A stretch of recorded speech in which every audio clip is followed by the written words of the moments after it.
Hello there beautiful, how are you doing today? Welcome back to my channel, my name is Joesephyr and welcome to another Should You Pull for Dissidia Final Fantasy Opera Omnia. Now unlike the last video where I thought we might be getting a banner and instead we got a completely different one, this time we should know, in theory, what we're going to be getting coming up shortly. Because it's going to be Shadow and he's going to be accompanied by the CPU raid, which is going to be a new event that we can have a look at. And it's a bit nice and easier compared to some of the ones we've had recently like Divine Shiva. And we can obviously take a look at what Shadow has to offer and ultimately whether you should be pulling on his banner or not. So if that's all stuff that interests you, then of course stay tuned and keep on watching.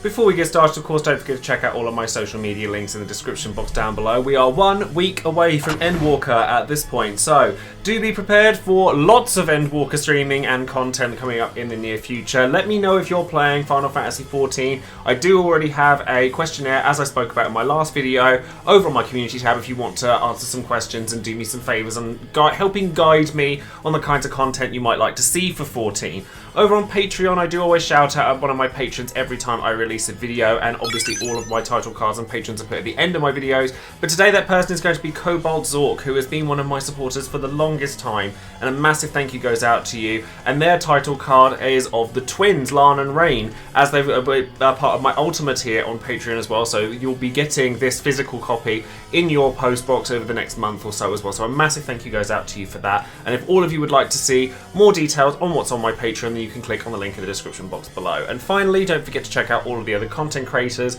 and resources out there for Dissidia Opera Omnia, with special mentions going out to Leo Bob and Mediu for their translations over on Reddit, Tombury Troop for their fantastic infographics, Dissidia Info and DissidiaCompendium.com, and of course DissidiaDB.com as well, as they are all resources that I like to use on this channel, and I hope that everyone else uses them as well. So up first, as we always do on this channel, let's take a look at the banner itself, what's on it, and what new toys we can come to expect. So, the banner is going to contain Shadow and Aerith LD, so Aerith obviously being a returning character, Shadow being new, and the rest of their gear as well. Vincent is there for Chaos Challenge purposes, and it's going to be presumably our last shot at Ject BT for those who still want it. Aerith, while she still has some really nice qualities about her, such as the ability to have debuff evasion whilst also preventing the enemy from granting buffs to themselves, having some really strong auras, being able to keep the party alive, there are a lot of support characters out there with good bravery and HP damage increases, and brave gains is more of a big thing now with support characters, and sadly Aerith does not have that. And with Lena coming up in the near future, Lena will kind of eclipse Aerith quite heavily from the point where she comes out by being an all-purpose support unit. Now, Shadow, on the other hand, does get a rework, as we come to expect from characters coming out at this point, but all it really amounts to is more bravery hits, splash damage, and HP dumps. However, Wild Throw does get defense-ignoring properties, which plays into what Shadow is all about and what he's going to be doing from this point onwards. So if you've not used Shadow before, his main kind of shtick is that he gives himself evasion up 60% at all times, and his C65 gives him evasion up 100% for the next 3 turns. But he's quite a quick character, so that 100% evasion would fall off pretty quickly. And then his EX, Shadow Fang, gives him the Interceptor buff, which after you evade or do a follow or do any of your skills, you'll get a follow-up attack from Interceptor Wild Fang, which is a defense-ignoring Brave HP attack. So that's kind of the gist of him so far. So his LD attack is another defense-ignoring attack that hits AoE Brave HP multiple times, and it gives him a brand new buff called Life of Violence. And it also improves his Interceptor attack, Wild Fang, by having multiple HP dumps in it, so it just makes it stronger. But Life of Violence is actually quite an interesting buff, because it actually turns him kinda into Vayne in a really weird way. Like, it ups his HP damage, his crit damage, his Brave Overflow, but he gets stacks from evading an attack, so enemies are going to need to be able to take turns in order for him to evade them. But while he has 3 stacks, he gets instant turns, no skill usage, and things like that, kinda like Vayne does.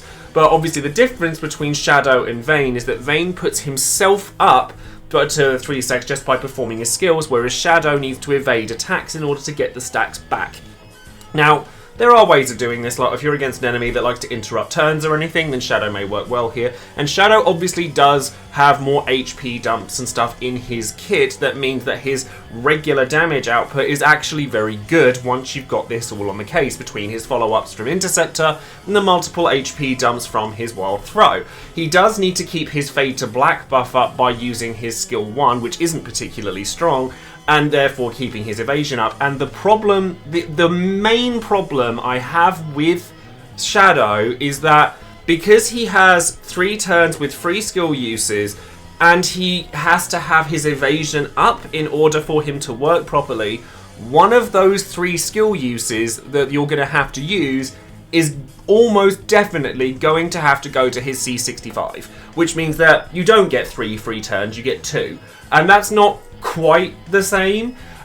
So you get the evasion up, and yes, evasion up 100% is a fantastic thing, but he just, to me, and through watching clears, like I don't have first-hand experience of him because I don't play JP, but from watching clears with him, he seems a bit clunky, and that's purely because he doesn't have that free-flowing ability that normal turn hoggers do, because he requires the enemy to attack him for him to evade them and then get the stacks back of his Life of Violence buff so that he then gets the free turns. But when he's going off, he does actually do a large amount of damage. Defense ignoring is very powerful. We've seen it with a lot of characters now. Beatrix has shown its worth more than like a lot of characters have. And to have like multiple HP dumps from Wild Throw followed by Wild Fang Plus, and then Shadow Fang, and then Assassination itself, and then all of these having Wild Fang Plus coming up after him, is nice. He has an evade and counterattack through Wild Fang Plus.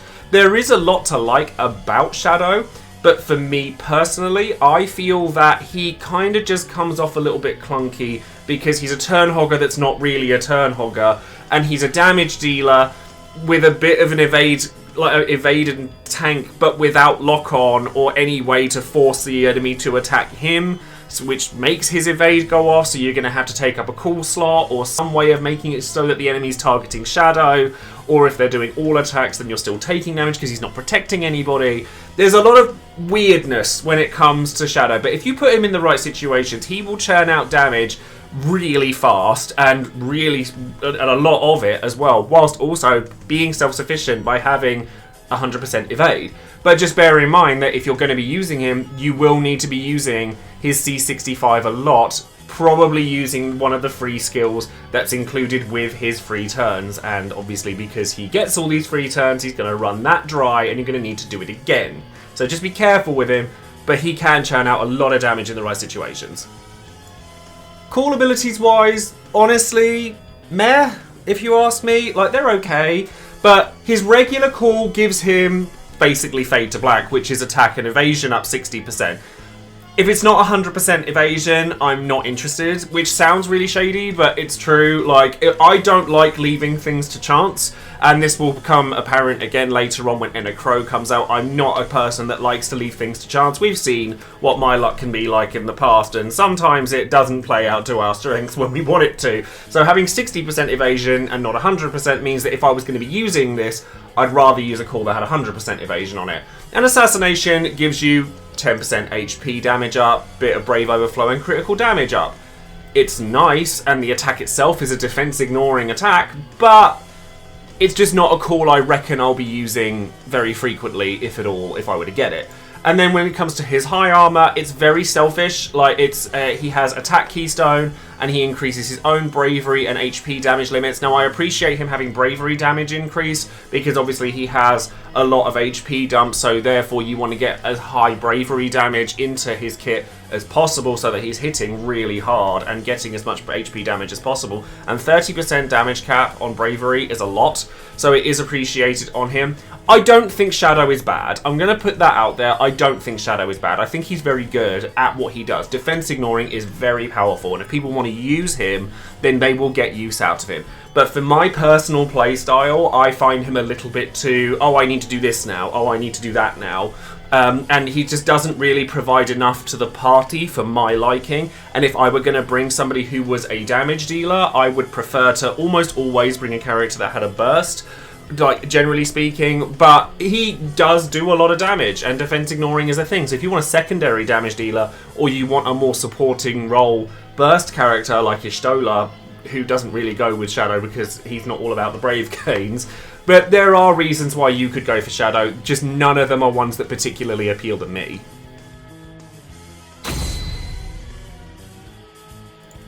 So now let's talk about the CPU raid that we're going to get along with Shadow's banner. Now, the CPU raid is one where you're supposed to take note of the orb, and because it has two ways of increasing it. One, which is evading an attack. So this is obviously designed for Shadow. The other being when the orb receives bravery damage that ignores defense, also obviously catering to Shadow. Now you have three enemies with this. You have the CPU node itself, and you have an attack node and a defense node. Realistically, you kind of want them to just not move. Like, only the CPU node itself has a Lufenia orb. The defense node will heal HP, and a lot of it, and battery, and put buffs, and stuff. All that stuff you don't want to happen. And the attack node will obviously attack you. Whereas the CPU node, honestly, if you want my opinion on how to clear this with the least headache possible, just take defense ignoring characters like Sid Reigns and then a friend Sid Reigns, and then just boss the CPU node down to the point where you just blitz it and take all of its HP away, and you're kind of just left with the two nodes left. As long as you don't let them act at that point, like you can use a rebreaker. I mean, Sid Reigns also has the decency of being able to pull up another character's turn, namely Aphmau or another Sid Reigns or Vayne or somebody that's going to stop the enemy from taking any turns. The enemy's not immune to any kind of elemental resistances or anything like that. You just have to kind of push the thing down. If you want to do it legitimately, then taking a character that can evade, like, it doesn't have to be Shadow. You could use Galoof here and he'd work really nicely. You could, like, just anyone with evasion on them will work, but honestly, I think the easiest way to get around this is just smack the thing's face in as hard as you can, because there are other characters that have defense ignoring. Even if you wanted to take Vivi or something like that, so that you get that follow-up of defense ignoring, Beatrix, defense ignoring on the traps. You know, there's lots of cool ways that you can go about it, but honestly, the way I plan on doing it is probably going to be like Reigns, Vayne for the sake of sticking Vayne in there, but he's probably going to be there in name only, and I'll switch him for a second Reigns, and then Bart's, just so that I can just do as much damage as I physically can in one fell swoop before the enemy even gets a chance to do anything.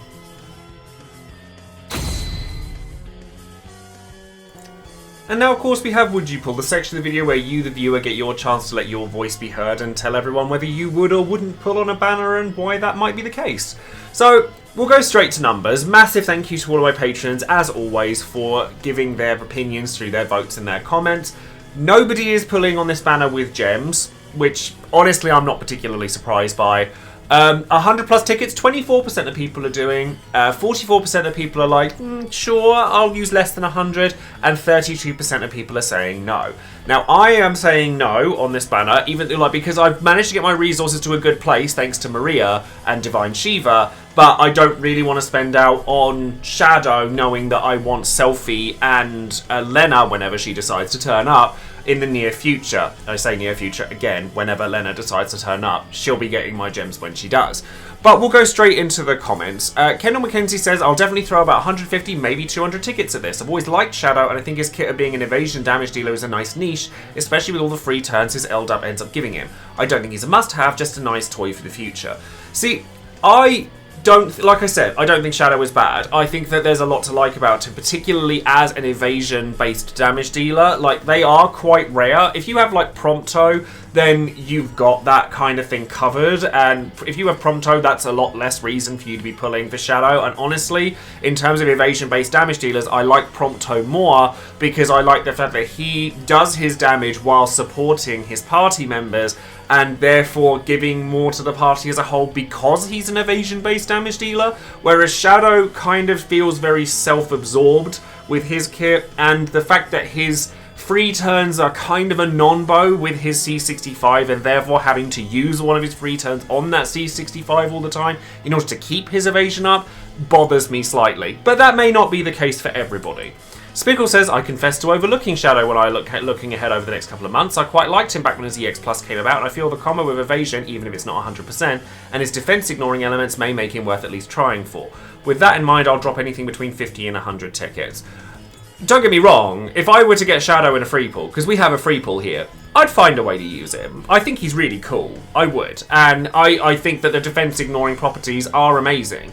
And they are something that they don't cover everything in Lufenia Plus, because obviously there are like brave damage reductions as well, which means the Shadow is still going to need to be supported well. But the fact that he has defense ignoring in practically his entire kit is something that's very noteworthy. Kellen says, tough for me to say, but I'm skipping Shadow as I have to tell myself I just don't need him. I love his kit and soloing an entropy level with him was very fun back in the day, but I'd be pulling simply for the event and I have Galoof, Prompto and other evaders that can get the job done. Sorry Shadow, I love you and Interceptor, but I can't afford you because my luck is horrid. See, yeah, I mean, so I never did the solo with him for, I think it was DE Entropy 9, because I never got his EX the first time around either. I have it now, but there's no use for me to just have that on its own now. But yeah, I think that's the thing, is that sometimes while Shadow is really cool, there are just other characters that people can take along. It's certainly with Lufenia Plus is generally getting easier from this point out. Picking and choosing your battles is going to be really important. And to me, this is not speaking for everybody, of course, but to me, Shadow doesn't shine enough in any one aspect of what he does for me to want to use him over other characters that I use commonly. And then finally, Booper Wiggum says, I like Shadow, he's cool in 6, and I genuinely enjoy his playstyle in Dissidia with the dodging, Interceptor follow-ups, but ultimately he's only getting 50 or so tickets from me. I can't see myself using him very much other than for fun, and he's not quite a favourite enough to go all out for. That's kind of how I feel. I think he's cool, I think he's fun, but I think that's kind of where it ends for me. And judging by the poll as well, I'm not alone on this, though there are people that do really want him. I just think that there are too many important characters for my playstyle. Like I said, Selfie, Lena, coming up in the future. And honestly, I kind of want to take the time to start saving now for as long as I can, so that I'm not pulling on every banner, because that is how I end up with like low on resources, because I do tend to spread my resources out quite a lot and walk away with nothing a fair amount. So I'm going to just skip this one, see how the free pool goes, and leave it there.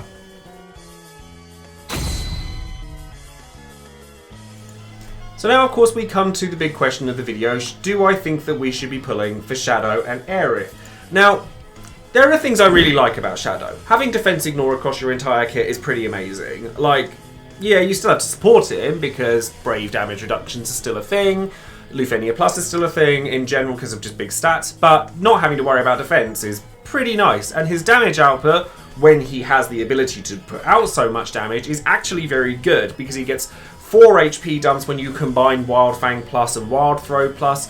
You know, Shadow Fang is good, Assassination is good. He can go off with the turn hogging thing by using Assassination instead of like having to rely on evading an attack in order to max his stacks back out. There are opportunities for him to just go ham on damage, and being an evade character means that he does have the ability to just kind of make it so that it's a little bit easier on your other characters. However, the fact that he has to use his C65 in order to actually have 100% evasion, and the fact that, I mean, I made a mistake earlier in the video where I said that he has no ability to inflict lock on the enemies. He actually does, but it's from a bravery attack. It's from Throw Plus, which comes with his LD as well. And it doesn't inflict lock for a particularly long time, so you're going to have to use this quite frequently. So if that's eating up into your turns and doesn't trigger Interceptor, then where's the damage coming from? It's an awkward thing that just doesn't gel very well. I feel that his playstyle is at odds with itself because he's both a turn hogger and he's an evade and counter character. Personally, I would rather take somebody more dedicated to either of those roles. For example, if I had Prompto, I don't have Prompto, I wish I had Prompto, but I missed him sadly, then I would often take him over Shadow and then take a second damage dealer who had a burst, like was more dedicated to, I'm just going to hit you really hard, as opposed to kind of having to fill up your free turns, which the Lufenia Orb is going to be ticking down through, by the way, by using things like his C65 and Throw Plus. Like, it just feels clunky, and it doesn't really gel as far as I'm concerned. That being said, you can get a lot of damage out of him being evasive is a nice thing to have, and evasive characters are few and far between. So if he's there and you're a newer player, or you just want to fill out your roster, he's certainly not going to do you badly. And then Aerith is a great consolation prize still. Like, she's not somebody I would chase after at this point, because there are more support characters. I know I talk about Lena a lot, but she also has debuff evasion, churns out damage like crazy, and has massive buffs on her as well. Then I would rather just wait for Selphie or her at this point. But if you get Aerith, there are still things to like about her along the way. Shadow's fine, but I just don't think I would use him if I got him any further than just this event. So that's going to be all for today's video. I'm sure there are going to be Shadow fans that come for me after this video, because I'm sure there are people out there that like him a lot more than I do, but I can only give my own opinion. Thank you very much for watching, of course. Don't forget to like the video, subscribe to the channel, click that bell for notifications, and if you are a big fan of Shadow, I would love to see what you guys pull out with him, who you think he's going to pair up really well with, whether you think that what I'm saying is just an absolute, like, bucket of arse. And then we'll just go from there. But thank you all very much for watching, and I will see you for the next video. Take care, everyone. Bye now.